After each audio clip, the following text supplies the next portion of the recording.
Кудайым буйрса Токтогулга келип жеттик иншалла. Аман эсен жетип алалы.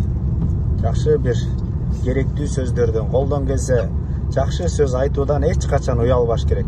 Уялганды эмнеден уял дейт? Убактыңды текке кетиргенден уял. Бирөөнү ушактап жамандагандан уял.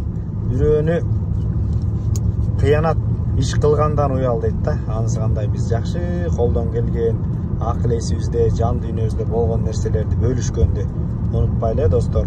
Биз кандай кызмат кылып атабыз, сен кандай бизнесмен болуп атасың, сен кандай даражаң көтөрүлүп атат, сен кандай заводдорду ачып атасың досум. Мисалы сен элге эч кандай сенин заводуңдун эмеси жок да, ал бир гана өзүңдүн пайдаңа кетип атат да. Бирок көп элдерге жардамыңды тийип атат. Ал андан эмес, бул берип байыйт экен да адам. Сен көп заводуң аркылуу көп адамдарга берсең, мына ошондо гана жакшы ийгиликтер, жакшы ырыскалар келет.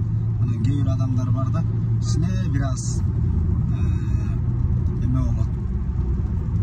Бизнес ачат, анан көтөрүлүп, же жакшы бир машина алат, анан байып, адамдар менен сүйлөшкүсү келбей, мамиле түзгүсү келбей, керсейип, келжейип калышат да.